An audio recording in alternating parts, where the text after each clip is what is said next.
বান্দা যদি 7টা ইমানদার হয়, বান্দা যদি 7টা নামাজি হয়, শয়তান আপনারা ভয় পাবে। তো আপনি আমার সামনে কেন শয়তান ফললি কেন?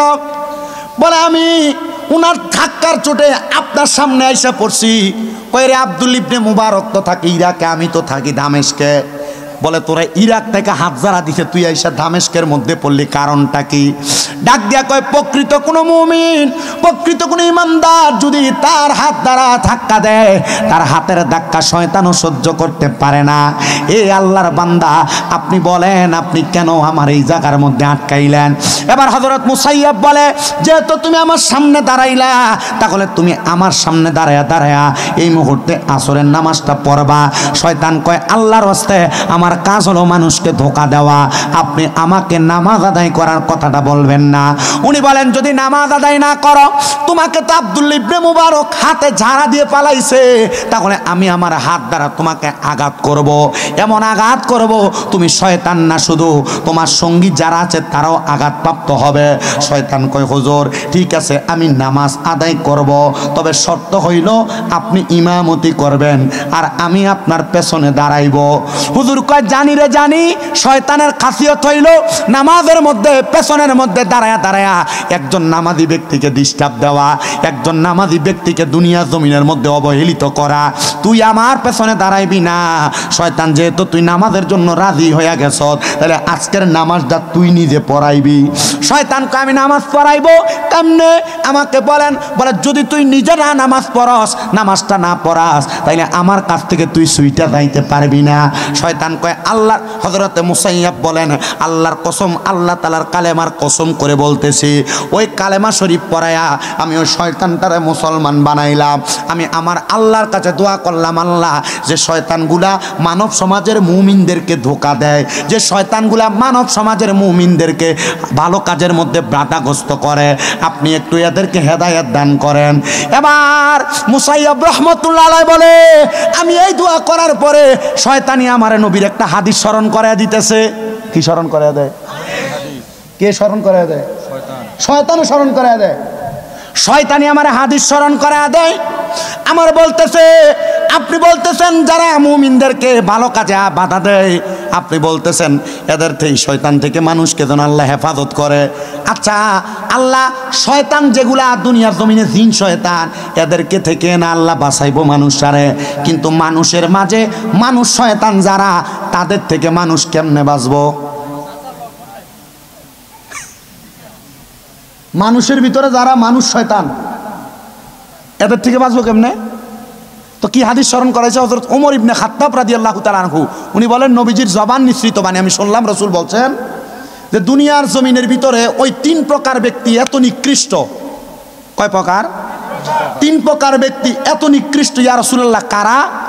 নবীজি বলেন যারা দুনিয়ার মানুষকে ধোঁকা দেওয়ার জন্য, দুনিয়ার মানুষকে পথভ্রষ্ট করার জন্য একটা মিথ্যা কথা হলো বলে। কি কথা? ইন্তেকাল হয়ে যাবেন, শাহাদাত হয়ে যাবেন। এই মিথ্যা কথা থেকে যদি দূরে থাকতে পারেন আপনি সফল কাম। চাইলাম একজনের কাছে, তিনি কি? আল্লাহ। মুহাব্বতে বলেন তিনি কি? ওই আল্লাহ ছাড়া কারোর কাছে চাওয়া যাবে? ওই আল্লাহ ছাড়া কাউকে সেজদা দেওয়া যাবে? ওই আল্লাহ ছাড়া কারোর কাছে মাথা নত করা যাবে? আল্লাহ ছাড়া কারোর কাছে চাওয়া, আল্লাহ ছাড়া কারোর কাছে মাথা নত করা, আল্লাহ ছাড়া কাউকে সেজদা দেওয়া শিরিক। মনে রাখবেন মুসলমানেরা, ওয়াজের ধারাবাহিকতা এখন থেকে শুরু হয়ে গেছে। অনেক মানুষ ঘরের মধ্যে বসে আছে, অনেক মানুষ ঘরের মধ্যে দোকানপাটের মধ্যে ঘোরাফেরা করতেছে, অনেক মানুষ চিন্তা করতেছে খাবার দাবার খায়া এরপরে আস্তে আস্তে বাড়িতে আসবে। ও বন্ধু, আমি আপনাদের কাছে আল্লাহ তাআলার কোরআনুল কারীম থেকে একটা আয়াতে কারিমার খণ্ড বিশেষ তেলাওয়াত করি। কেউ জবান বন্ধ রাখবেন না, জবানটা ছেড়ে দিয়ে জোরে জোরে আমার সাথে পড়ে না, আউযু বিল্লাহি মিনাশ শাইতানির বিসমিল্লাহির রাহমানির রাহিম। ওয়া নুনাজ্জিলু মিনাল কুরআনি মা হুয়া শিফাউ ওয়া রাহমাতুল লিল মুমিনিন।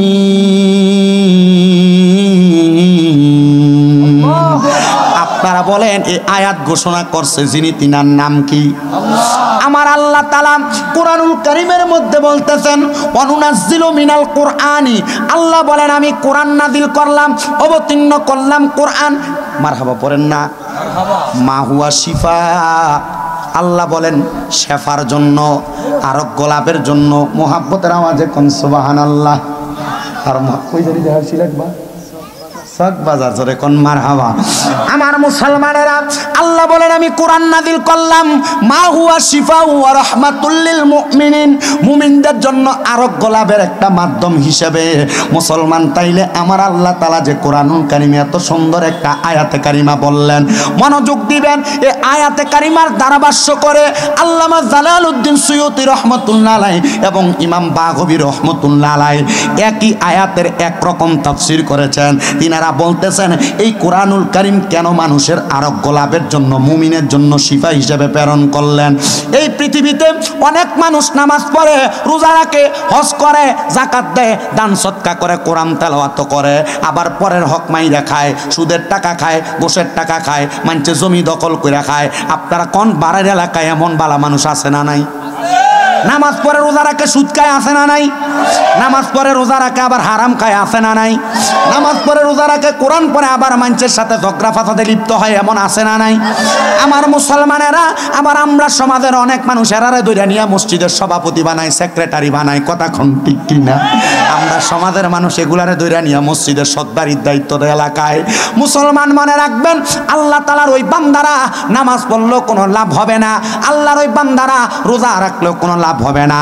আল্লাহ কয় ওই বান্দাদের পরিচয় তোমরা শোনো, ওই বান্দাগুলা হইল উলাইকা হুম শাররুল বারিয়া, ওই বান্দাগুলা হইল দুনিয়ার সবচাইতে নিকৃষ্ট বান্দা। আল্লাহ তারা কারা, কেন তাদেরকে আপনি খারাপ বললেন? আল্লাহ কয় বান্দা আয়াতে কারিমার প্রথম দিকে তাকো আমি ঘোষণা করলাম, ইন্নাল্লাযীনা কাফারু মিন আহলিল কিতাবি ওয়াল মুশরিকিনা ফি নারি জাহান্নাম খালিদিনা ফিহা। জবান খুলে উচ্চ কণ্ঠে জোরে জোরে পড়েন আল্লাহু, মোহাব্বতে বলেন আল্লাহু আকবার। আল্লাহ বলেন নিশ্চয় যাহারা কুফরি করে, এই আয়াতে কারিমার এই জায়গার মধ্যে থাকবেন। আল্লাহ কয় নামাজ পড়ো, বান্দা নামাজ পড়ে। আল্লাহ কয় রোজা রাখো, বান্দা রোজা রাখে। আল্লাহ কয় হজ করো, বান্দা হজ করে। আল্লাহ কয় যাকাত দাও, দান সদকা করো, বান্দা করে। কিন্তু আল্লাহ কয় হারাম খাইও না, বান্দা নামাজও পড়ে হারামও খায়। আল্লাহ কয় বান্দা জমি দখল করো না, বান্দা দখল করে। আল্লাহ কয় বান্দা ভাই ভাতিজার সম্পত্তি মানে এতিমের হক মাইরা খাইও না, এই বান্দা এগুলা করে। এবার বান্দা জানে হারাম খাওয়া না যায়, হারাম খাওয়া যাবে না, হারাম যেই সম্পদগুলা সুদের টাকা, ঘুষের টাকা, পরের হক মাইরা খাওয়া, এগুলা খাওয়া না যায়। বান্দা যাইনো তবুও খায়, কিন্তু বান্দা কবরের আযাবের কথা চিন্তা করে না। তাহলে ওই বান্দা নামাজ পড়লে লাভ হইব কি? কারণ নামাজ তো মুমিনের জন্য মেরাজ। আপনি নামাজে দাঁড়াইলে আপনার ছেলের ফেডের ব্যথার কথা মনে হয়। আপনি নামাজে দাঁড়াইলে আপনার বউ আপনার কাছে 10,000 টাকা চাইছে মার্কেট করবার লেগে, এগুলার কথা মনে হয়। কারণ কি? কারণ আপনি হুজুরে কলবে খুশুসিয়তের সাথে নামাজ আদায় করেন না। যদি খুশুসিয়তের সাথে নামাজ আদায় করতেন, তাহলে আপনার নামাজের মাধ্যমে আমার আল্লাহর সাথে মেরাজ হইতো, আল্লাহর সাথে মেরাজ। ও মুসলমান, আল্লাহর সাথে মেরাজের মানি আপনি বোঝেন কিনা আমি জানি না।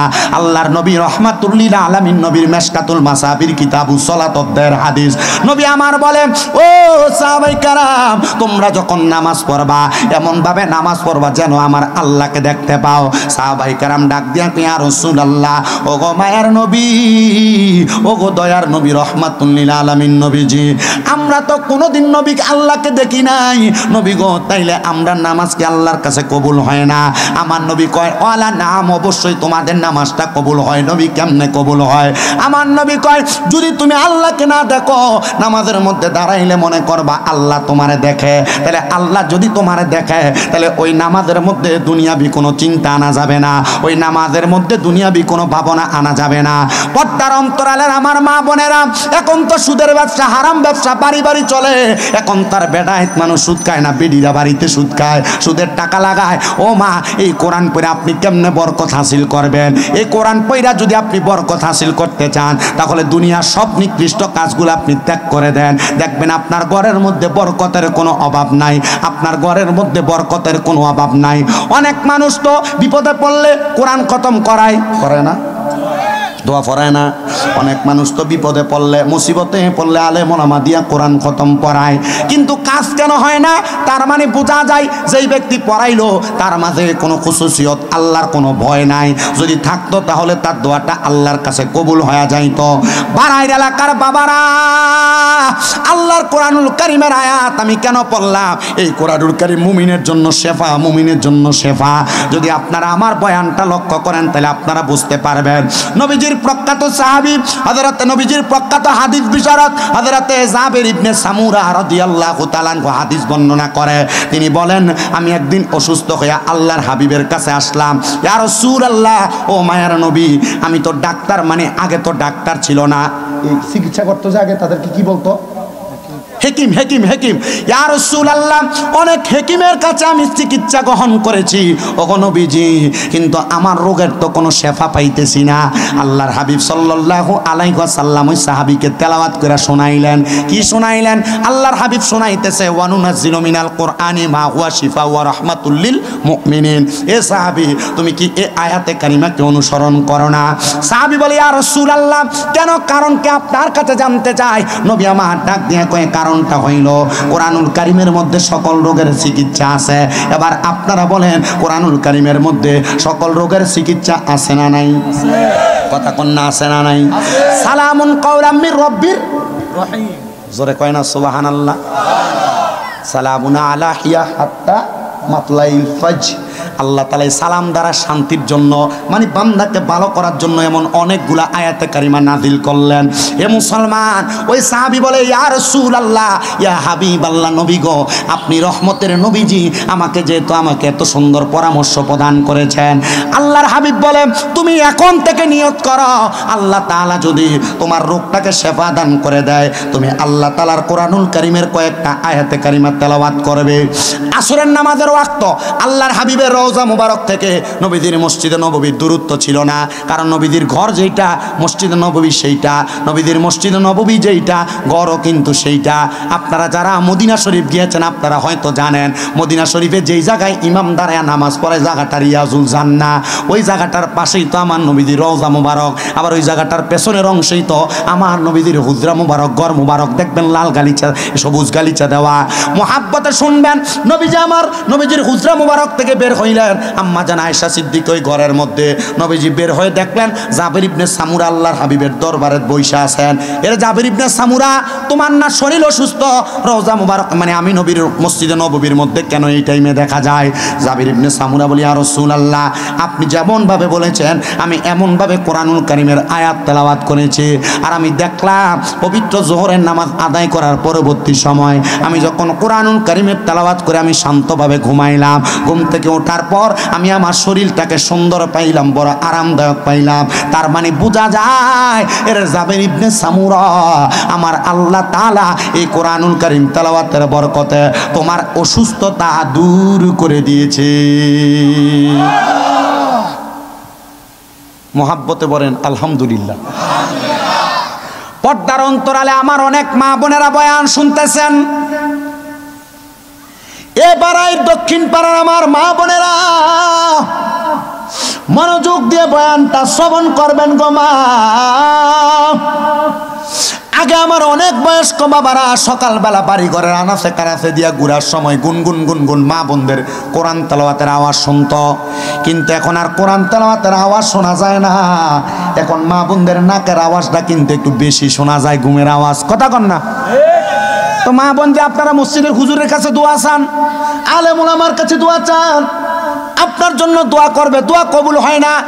অনেক মা বোনেরা বলতে থাকে, এরে ওই মাইকলা ভাই আপনি দি ঘুমান কিছু ওইসব মাইক কেমন ডায়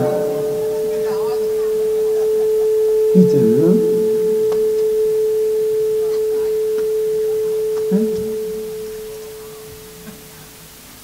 কোন সময় থেকে হুইসেল দিতেছে। আল্লাহ আমরা কবুল করুক, জোরে কোনা আমিন। এত আস্তেনি কইছে নি কোনাটা দিয়ে আপনার জোয়ান মানুষ, একটু জোরে কোনা আমিন। আস্তে কইলে যে সওয়াব হইব, জোরে কইলে সওয়াব হইব, মনে মনে কইলে একই সওয়াব হইব। কিন্তু আজকে মাহফিল না তেও না, কিটা বাড়ায়। অনেক মহিলারা কিন্তু আজকে জি জামাইরে দাওয়াত দিছে, দেশি মুরগা জব কইরা খাওয়াইয়া, বাবা যাইস না শীত, ঘরে বয়ে বই ওয়াজ হনো, মাইকের আওয়াজ দা আইয়ে। এরা আর মাহফিলে ফাটাইছে না। আর অনেকে চিন্তা করে মাইকের আওয়াজ তো ঘরে আইয়ে ও আর হ্যাঁ যাই হইনাম কিতাম, আমরা ঘরে বইয়ে হইনালাই, ঠিক আছে না? আপনারা এই জন্য আলহামদুলিল্লাহ সুবহানাল্লাহ আমিনগুলা জোরে কইবেন, তারা শুধু বোঝাবেন দেখ তুই যে ঘরে বইয়ে ওয়াজ শোনো কান্দাস, কিন্তু শীতের ভিতরে জান্নাতের বাগানে বইয়ে ওয়াজ শুনতাছি, কথা কন না, ঠিক কিনা? আল্লাহ আমরা আসার যে তৌফিক দিছে এটা লাগে একবার জোরে কোনটা আলহামদুলিল্লাহ। এটা শীতকাল এলে এমন দমকা ধরে, পুরা রাত মোবাইল টিপে রাস্তাত বইয়ে বইয়া ফজরের সময় টুটুরেতে ঘরে যে কম্বল গায়ে দিয়ে ঘুমা, কথা কন না কেন? আল্লাহর রাস্তে দাড়ি পাকা মুরব্বী বাবা আছেন বয়স্ক, আমি অনেক সময় মাহফিল শেষ করে বাড়িতে যাওয়ার সময় দেখি অনেক বয়স্ক মানুষ লাঠি ভোট দিয়ে দিয়ে আস্তে আস্তে মসজিদে যায়, কিন্তু রাত্র মাত্র 3:30 বাজে, আজান তো 4:30 বাজে, 4:45, এখন যান কিতেন ও ঘুমাইয়া না, ঘুম ভাঙ্গে গেছে। আমি কইলাম তো ঘুম ভাঙ্গে গেছে, তো শীতের ভিতরে আপনার কম্বল মোড়া দিয়ে না থাকবেন, না মসজিদে আল্লাহ বিল্লাহ করলে তো কাম হইব, এর লাগে না আই মসজিদে। আমি কই জোয়ান বয়সে যদি বসদা বুড়া, কথা কয় না, জোয়ান বয়সে যদি বুঝতা, কেন না বয়স্ক বয়স মানে যে প্রাপ্ত বয়স্ক প্রবীণ হওয়ার বুড়া হওয়ার পর, এই বুড়া হওয়ার আগের যে সময় যুবক বয়সে কোনো মানুষ যদি আল্লাহর সাথে একনিষ্ঠতার সাথে ইবাদত করে, তাহলে বুড়া বয়সের থেকে জোয়ান বয়সের ইবাদতটা 100% তাড়াতাড়ি আল্লাহর কাছে কবুল হয়, এবং এর সওয়াব আল্লাহ তাআলা আরো বেশি বাড়ায় দেয়। আমিন পড়েন না? আল্লাহ জালা যেন আমাদেরকে ইবাদতগুলো করার তৌফিক দিয়ে পড়ে না, আমিন। এই জন্য পর্দার অন্তরালের মা বোনদেরকে বলছি, আগে বাড়ির আনাচে কানাচে ঘুরলে সকালবেলা গুনগুন গুনগুন কোরআন তেলাওয়াতের আওয়াজ শোনা যাইত, কিন্তু এখন আওয়াজ আর শোনা যায় না। জোরে বলেন না? তো মা বোনেরা, কেমনে আপনার ঘর থেকে রোগবালা মুসিবত ছাড়বে, কেমনে আপনার ঘর থেকে আপদ বিপদ ছাড়বে, কেমনে আপনার অভাব অনটন দূর হবে? এজন্য আপনাদের সবার কাছে আমার আবদার হইল, আপনারা যা করেন না কেন আপনারা আল্লাহ তাআলার কোরআনটারে তেলাওয়াত করবেন।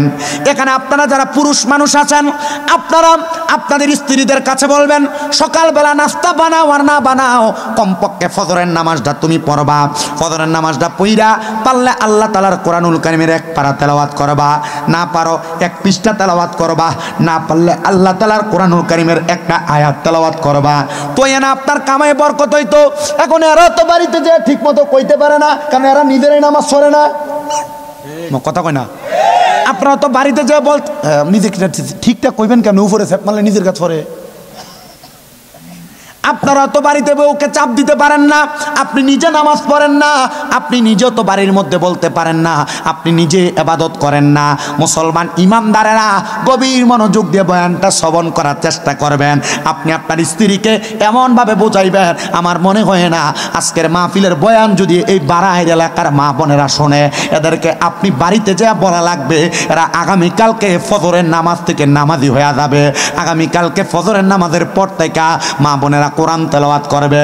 কিন্তু আমরা একটা খাসিয়ত খারাপ আছে, এলাকার যদি কেউ নতুন নামাজি হয়, নতুন করে নতুন নতুন মসজিদে আসে, এরা দেখলে দোকানে কয় মাশাআল্লাহ টুপি লাগাইছো, সুন্দরই তো লাগে, কয়দিন কথা বলেন, আমরা বলেন এগুলা টিস্কারি মারে। সাবধান, সতর্ক, এই লোকগুলা থেকে আপনি বড় দূরে থাকবেন। এই লোকগুলা চায় না আপনি আল্লাহ তাআলার ইবাদত করেন, এরা আপনাকে ঠাট্টা মস্কারি টিটকারি করে আপনার ইবাদত থেকে সরাইয়া দিতে চায়। মুসলমান ও আল্লাহর গোলামেরা, রাসূল পাকের উম্মতেরা, এমনভাবে আল্লাহ তাআলার ইবাদত করবেন যেন আপনার ইবাদতের মাধ্যমে আমার আল্লাহ তাআলা খুশি হয়ে যায়। যদি আপনি ইবাদতের মতো ইবাদত করনেওয়ালা হন, আপনার শয়তান ভয় পাবে। আপনি যদি ইবাদতের মতো ইবাদত করনেওয়ালা হন, আপনার দুনিয়ার জমিনের মধ্যে রহমতের ফেরেশতারা সম্মান করবে। শুনেন, আমি আল্লাহ তাআলার একজন খাস প্রিয় বান্দা, যিনার নাম হযরতে মুসাইয়াব রহমতুল্লাহ আলাইহি। ওনার জীবনী পড়তে যা দেখলাম, হযরত মুসাইয়াব রহমতুল্লাহ আলাইহি বলেন, একদিন আমি আসরের নামাজের ওয়াক্তের সময় আমি ওযু করার জন্য পুকুরের ঘাটে, নদীর ঘাটের মধ্যে দাঁড়াইলাম। নদীর ঘাটে দাঁড়ানোর সাথে সাথে আমি ওযু কইরা হঠাৎ করে আমি ওযুখানা থেকে মানে নদীর ঘাট থেকে আমি উপরের দিকে যখন উঠলাম মসজিদে প্রবেশ করব, এমন টাইমে দেখলাম একটা শয়তান আমার সামনে ধপাস করে পড়ছে। কি পড়ছে? আপনি জীবনে শয়তান দেখছেন? তার মানে বোঝা যায় আল্লাহর এমন অনেক বান্দা আছে, তারা তাদের এই চোখ দিয়ে শয়তানও, এই কথা কন না কেন, শয়তানও। হযরত মুসাইয়াব রাহমাতুল্লাহ আলাইহি উনি একজন প্রখ্যাত মুহাদ্দিস ছিলেন, প্রখ্যাত ফিকাহ শাস্ত্রের জ্ঞানী ছিলেন। মুসাইয়াব রহমতুল্লাহ আলাইহি বলেন, আমি এবার শয়তান যখন দেখলাম, শয়তানের সাথে আমি কথোপকথন করতেছি, এ শয়তান, আসরের নামাজের জামাতের ওয়াক্ত তুমি আমার সামনে কেন দাঁড়াইলা, কারণটা কি বলবা নাকি?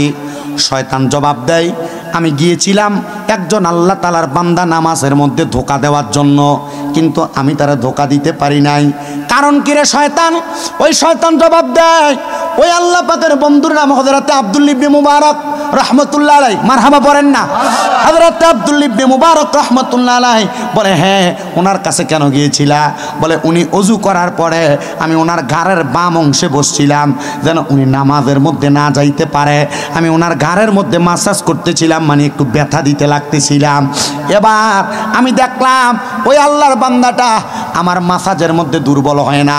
এবার আমি তার ডান দিক দিয়া ডান কাঁধের মধ্যে যা বসলাম, আমি তার ডান কাঁধে মাসাজ করতে লাগলাম। কিন্তু আল্লাহর বান্দাকে দেখলাম নামাজের জন্য যখন ওযু বানায়, ওযুটা বানানোর সময় ওযুটা শেষ কইরা আল্লাহর আসমানের দিকে তাকায় তাকায় পরে কালিমে শাহাদাত, আশহাদু আল্লা ইলাহা ইল্লাল্লাহু ওয়াহদাহু লা শারীকা লাহু ওয়া আশহাদু মুহাম্মাদান আবদুহু ওয়া রাসূলুহু। আল্লাহর বান্দারা দেখলাম আসমানের দিকে তাকায় শাহাদাত আঙ্গুল উঁচা করে এই আমলটা করে। এ বান্দা এই আমলটা কইরা আঙ্গুল যে উপরের দিকে উঠাইছে, এই কালেমা শাহাদাত পড়ে বান্দা যখন হাতটা ঝাড়া দিয়া নিচের দিকে ফালাইছে, আল্লাহর কসম এই বান্দার হাতের ঝাড়াটা আমি শয়তান সহ্য করতে পারি না। বান্দা যদি সাতটা ইমানদার হয়, বান্দা যদি সাতটা নামাজি হয়, শয়তান আপনারা ভয় পাবে। তো আপনি আমার সামনে কেন শয়তান ফল্লি কেন? বলে, আমি উনার ধাক্কার চোটে আপনার সামনে আইসা পড়ছি। কইরে আব্দুল্লাহ ইবনে মুবারক তো থাকে ইরাকে, আমি তো থাকি দামেস্কে। বলে, তোরা ইরাক থেকে হাত যারা দিছে, তুই আইসা দামেস্কের মধ্যে পড়লি, কারণটা কি?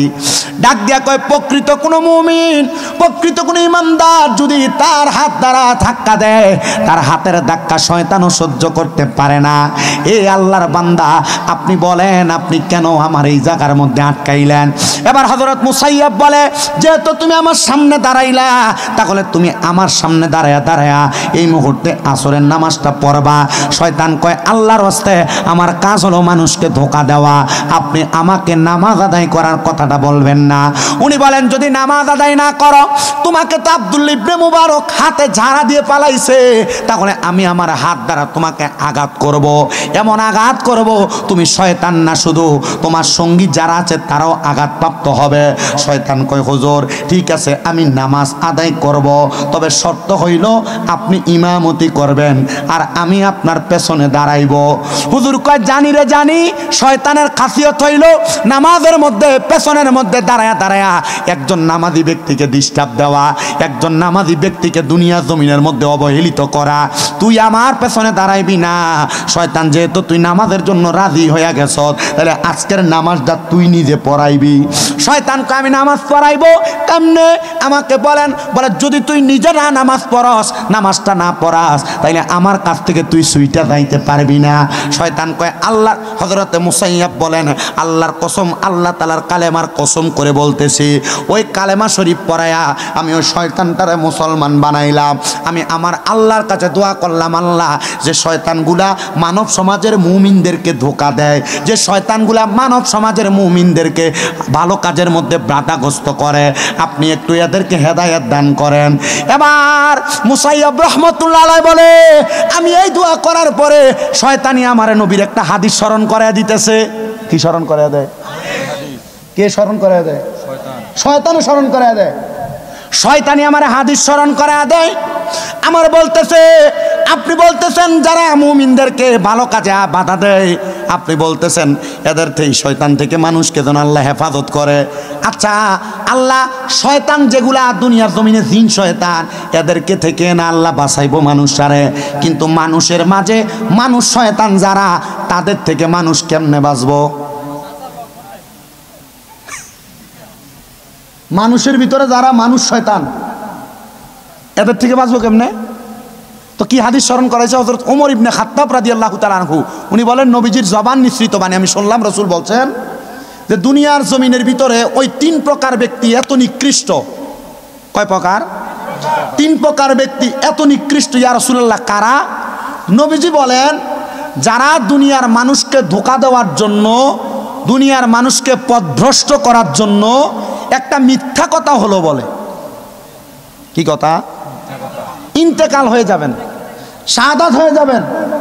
এই মিথ্যা কথা থেকে যদি দূরে থাকতে পারেন আপনি সফল কাম।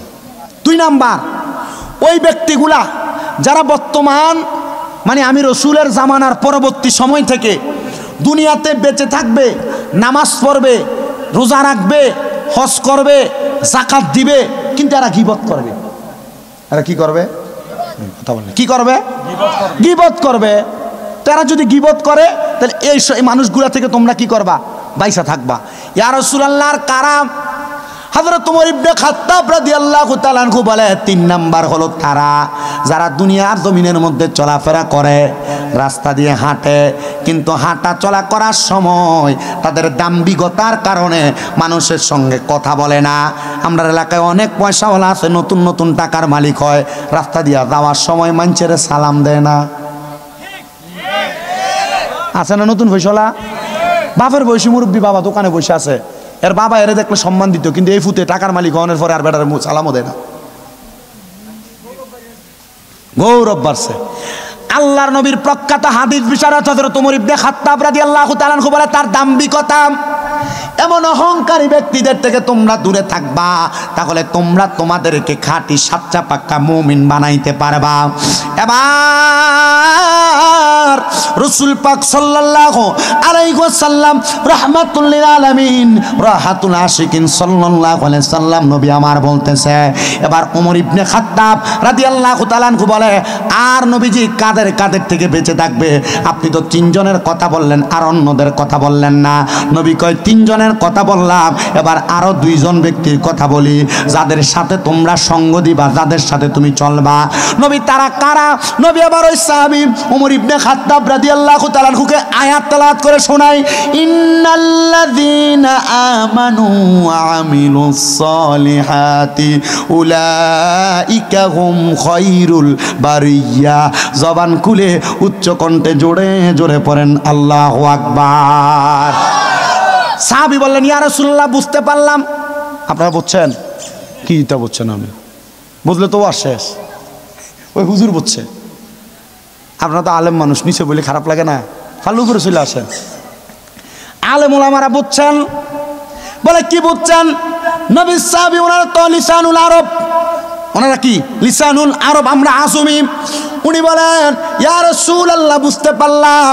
আল্লাহর হাবিব সাল্লাল্লাহু আলাইহি ওয়াসাল্লাম নবী আমার ডাক দিয়ে বলে, ইন্নাল্লাযীনা আমানু, যারা ঈমান এনেছে, ওয়া আমিলুস সালিহাত, যারা নেক আমল করে, উলাইকা হুম খায়রুল বারিয়া, হে দুনিয়ার মানুষ, এরাই হইল দুনিয়ার সবচাইতে ভালো মানুষ।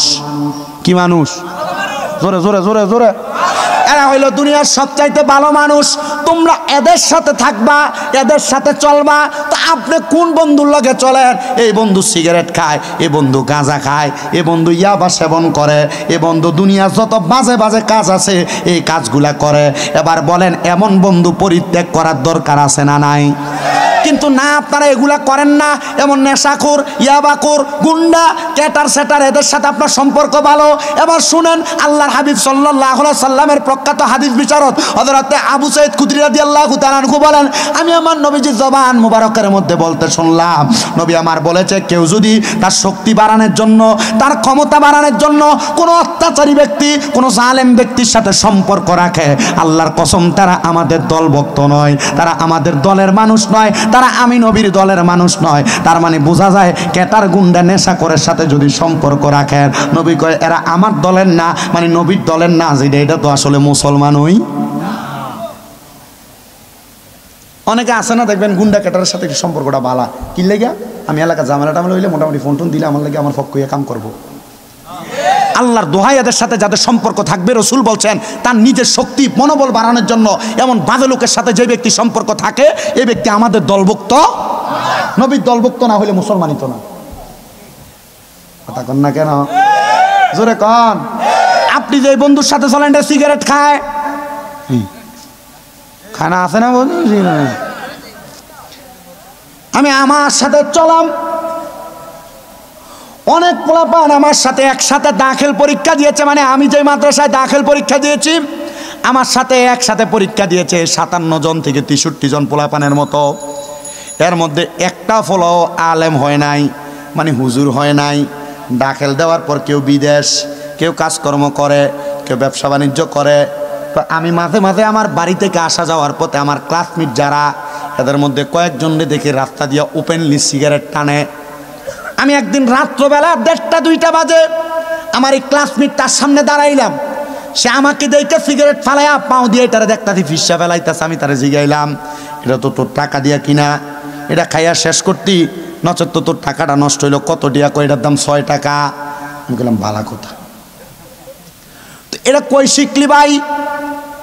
আরে কইস না তো, তার লগেরই আমরা ক্লাসমেটে, তার নাম কইছি। তে একদিন ক তুই খাচ্ছা, ঠিক আছে আজকে একটা টান দিয়েছা, আজকে একটা। আমি বললাম তো ঠিক আছে, তোর একদিন টান দিয়ে খাওয়াইছে, তো এখন কেন খাস? কয়ার পরে একদিন আম্মার লগে ঝগড়া করে আইসা সিগারেটটা ধরে দেখছি ভালোই লাগে।